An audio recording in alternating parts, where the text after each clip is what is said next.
we're back. The last thing that we're going to do is we're going to cook the mushrooms for the mushroom soup. Okay, before we get over and take a look at what's going on in the pot over there, we're going to go ahead and put the spices together that we're going to actually put in once we get them cooked down a bit. Now in this container I already have a teaspoon of turmeric, a tablespoon of fresh ginger. I have a tablespoon of Calabrian peppers. I think I'm going to show you that. Here's a tablespoon of Calabrian peppers. Like a red pepper, but lush, you know, not dried. Okay, and it's very tasty. A good, great heated flavor that really adds a lot to any dish. So you're going to really love using that. We're going to use a tablespoon of garlic powder because, okay, we chopped up enough garlic today. I'm going to use a whole tablespoon. That. We're going to use a teaspoon of salt. I got to fill this back up. About a teaspoon there. I'm going to do a little cumin, about a teaspoon of cumin.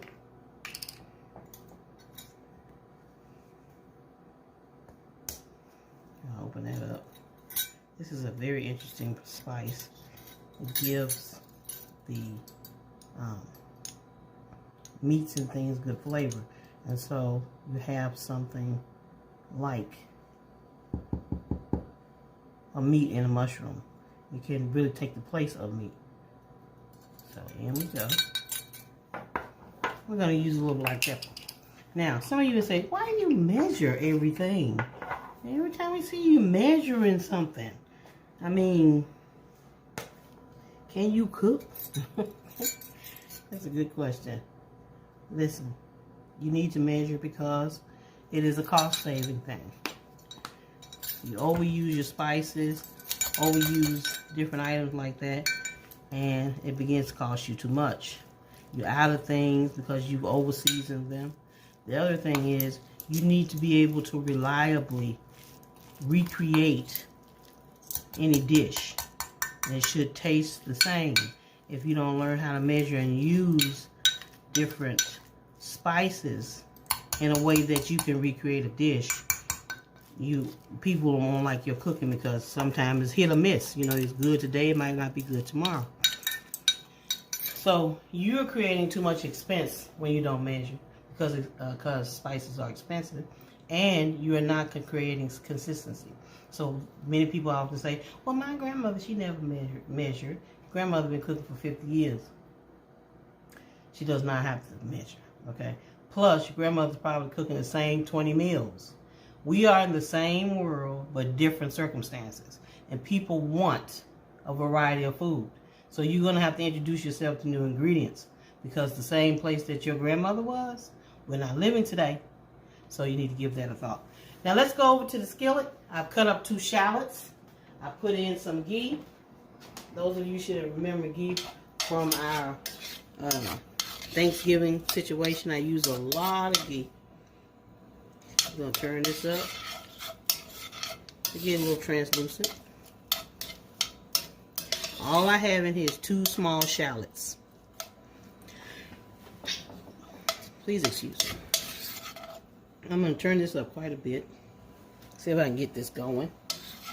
Take a look at the fire. We got about on a 7 with this stove. And we're going to start putting some of these in. I've got several different kinds of mushrooms in it. These, I believe, are porcinis. I think they are. I can't remember. But I've got a new one called a beach mushroom. I thought that was pretty interesting. I'm very glad that I was able to get that. I got oyster mushrooms in here. I got plain white mushrooms in here. And I'm not sure. For right now, for the life of me, I can't get this name. The name of what these are won't come back to me. But I think they're porcini. They might be porcinis. They might be something else. If it comes back to me, I'll tell you what it was like. Now, we're going to put a lot of mushrooms into this pan, and we're going to do something called sweat them. And the way we're going to do that, we're not going to put any liquid in it, okay? We're just going to put a top on it, and it's going to sweat. Some of you can remember that from what we did with the collard greens. And I hope you tried that recipe, because you probably found it's quite delicious. No meat for those people who don't want meat. You didn't need meat, and it was still very tasty, very good. They were a favorite of the children in my house. So, I think what we're going to do, I'm going to walk over here and I'm going to get the top. I know you see these soup tastes. I want to make cup pies. Just for nibble food. For company. What we call company food. People who drop by. Nobody's going to be dropping by because all of our friends just about are sick.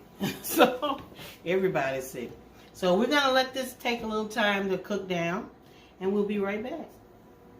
Well, we've cooked all the mushrooms down. Take a look at that. And the smell is beautiful.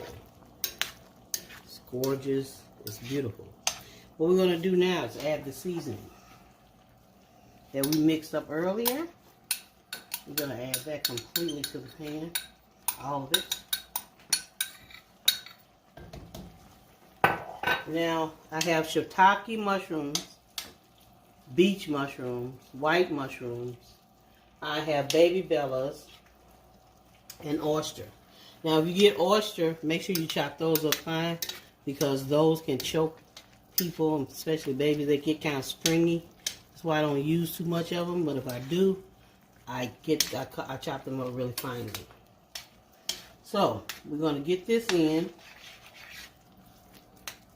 Yep, you could just put that on a piece of toast. Look like that's gorgeous. But if the Lord bless and we're all together, and I'm sure He will bless us and we'll all be together, we're going to put 4 cups of stock in this, put a submersion blender in it, and puree it, and we'll have soup. So, today, what we did was, we did these mushrooms. We got them ready for tomorrow to make soup tomorrow for our meal on Christmas Day. We also did asparagus. We started out with about maybe 4 pounds. I mean, like I had 2 bags and a double pound bag. We snapped the ends off of those because that's the rough part, and so we had to get rid of that. And we ended up with a very large bag that we put a marinade over and put it in the refrigerator. We made the stuffing for flounder. We're going to take care of that tomorrow. Once it cools, we're going to roll it inside of the flounder. And then we made the topping for the African wedge salad. So we're pretty good and pretty far ahead of the game. Hopefully, if tomorrow happens and we are all blessed in here, we're going to make that braided olive bread. We're going to stuff that flounder. We're going to make the soup. We're going to whip up the egg whites for the pavlova. We're going to make the filling that goes on top of that. And maybe make some cookies, or maybe finish that sweet potato pie. So, I hope you enjoyed yourself. Don't forget to like, subscribe, to comment, because I love it when you do. And I want to give a shout out to Sabrina, who commented on the last time. And we thank you so much for doing so. And don't forget that I love you. And I see you. I see you. Bye-bye. Till next time.